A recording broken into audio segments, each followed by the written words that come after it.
Thank you, Mr. Speaker, and I'd like to thank my good friend from North Dakota, Mr. Armstrong, for yielding some time today. Mr. Speaker, this is a monumental day. I'm proud to rise alongside my colleagues on both sides of the aisle to speak out in support of our legislation, which aims to address a crisis afflicting our nation, that of missing and murdered Indigenous women. I hail from the state of Washington, and I'm very familiar with how Native American tribes are deeply integrated into the culture of the Pacific Northwest, as well as our whole country. I was raised just across the river from the Yakama Nation Reservation in central Washington. But I gotta say, I, like many others, was not aware of the disproportionate murder rate Indigenous women suffer, 10 times the national average. At the end of 2018, this crisis and the need for a solution was brought to me by the tribal communities that I represent. And I was made aware of just how devastating the shortfalls of our justice system are for North Native American and Alaska Native women and girls. While the statistics we have are absolutely staggering, and you've heard them, the facts of the matter are we don't even know the full extent of the crisis. In my home state of Washington, Native Americans make up about 2% of the state's population. But a recent report by the Washington State Patrol shows that Indigenous women account for 7% of the state's reported missing women. The families of dozens of women still await answers as cases of missing or murdered Indigenous women remain open or turn cold. Yet this crisis has gone on for decades with little to no action by the federal government. Complicated law enforcement jurisdictions have caused many problems throughout these investigations, and far too many tribal law enforcement agencies lack the resources or access to critical databases to help solve these cases. Which is why when Savanna's Act failed to receive a vote on the House floor in the 115th Congress, I was determined to bring forward solutions in order to get this bill signed into law. I was very proud to work with Representatives Torres and Holland and others in collaboration with tribes, the Department of Justice, and many others to improve upon that legislation. The product is a broadly bipartisan bill that has passed unanimously in both the House Judiciary Committee as well as the United States Senate.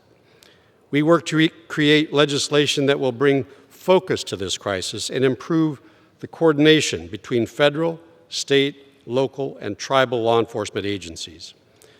This legislation aims to provide a sense of hope to the loved ones of these women by developing guidelines and best practices for tribes and law enforcement agencies across the country, by enhancing reporting and record keeping of crimes against Indigenous women, and by improving communication between law enforcement and the families of these victims. This bill and this effort to bring awareness to the missing and murdered Native women across the country will go a long way to finally deliver justice to our communities. Tribes across the country, including those that I represent, have thrown their support behind this legislation. In fact, last year I walked alongside the then chairman of the Yakama tribe, as well as Councilwoman Lottie Sam, through the halls of Congress, visiting Chairman Grijalva, Subcommittee Chairman Gallego, as well as Subcommittee Chairwoman Bass. These Yakama Nation officials traveled across the country, Mr. Speaker, more than 2,500 miles to advocate for the passage of Savanna's Act and other legislation to address this crisis.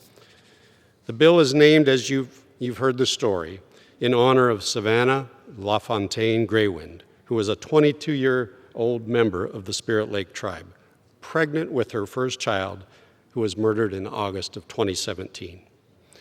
Since the introduction of Savanna's Act in the House, the remains of a Yakama Nation woman, Rosenda Strong, were found on the reservation. Her horrific murder today remains unsolved. Thankfully, justice was served upon Savanna's murderers.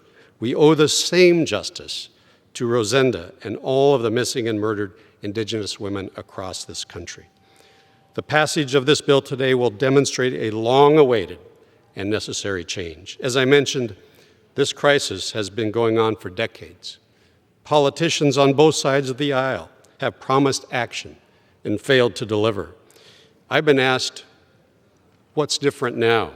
Why do you think progress can be made? And I can honestly tell you, the main difference I've seen is that our Native communities are leading the charge. They've had enough, and they no longer will suffer in silence.